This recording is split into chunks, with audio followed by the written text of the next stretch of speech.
Hello and welcome to another exciting edition of Wales Ales. In a bit of unusual surroundings today, I'm actually at the Beyond the Border Storytelling Festival in St Donat's. I'm here just outside of a beer tent run by the local camera group, and they have 30 beers from all across South Wales, so it's a very good representation of the Welsh brewing industry at the moment. Over the next few minutes I'll be telling you about a particular beer I've chosen, the brewery, and then I'll be giving it a score. Fantastic choices available, and I've decided on a brewery which will be unfamiliar to most, as it is a pub that brews its own beers, so only supplies its own pubs. It's called the Mountaineers up in Brynner, and the first time ever that their beers are available from outside of their pub.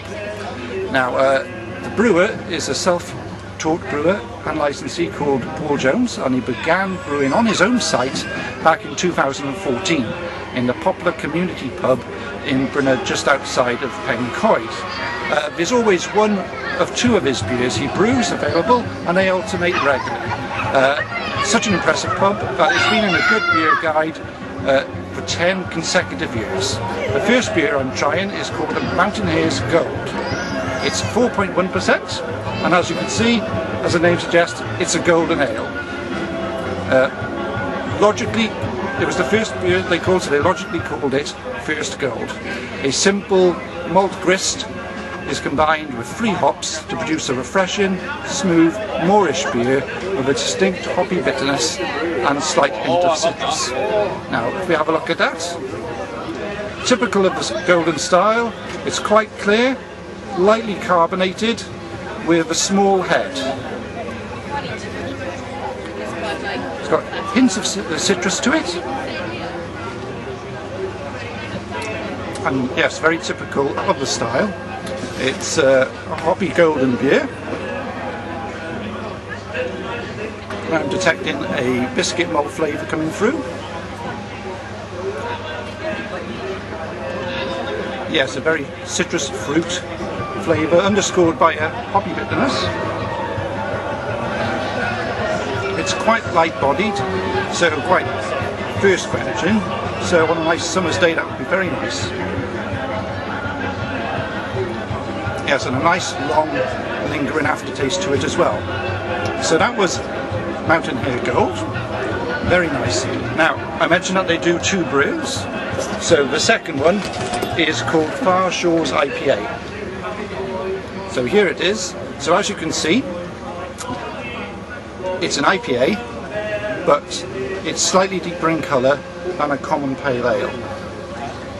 Nicely carbonated, very clear again, and a nice head retention here as well. Aroma wise, you can smell the American Chinook hops coming through.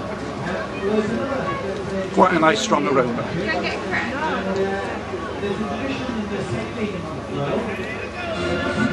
Yeah, so it's a good malt balance with this. Subtle hops this time,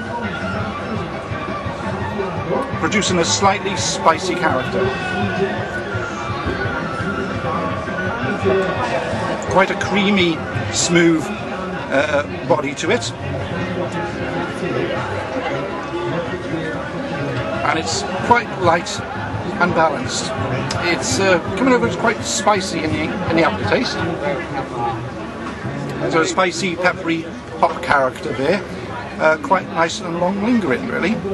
So to sum it up, with a Shores IPA, if you live in Brynner, you wouldn't have to go far to be sure of having a really good beer. And with regards to their First Gold, as Andy Ballet would say, gold is irresistible. Now, I'll finish with the scores. Both of those 2 are absolutely excellent, and it's such a pleasure to try them outside of the environment of their pub and see that the quality is just as good. I'd give both of those a Wales Ales 9 out of 10. Now, a beer festival, as I mentioned, is a very good place to try out different types of beer. We've got 30 here, and there's a number of different types of festivals coming in the Welsh area pretty soon. One in Leith on the 15th and 16th of July, the Swansea Beer Festival on the 25th and to 27th of August, and then that leads up to the main event, the Great Welsh Beer Festival in Cardiff on the 22nd to the 24th of September. So if you want to try different beers and different styles, they're a perfect opportunity to do so. So this is Wales Ales from Beyond the Border. Thank you very much. Tune in next time.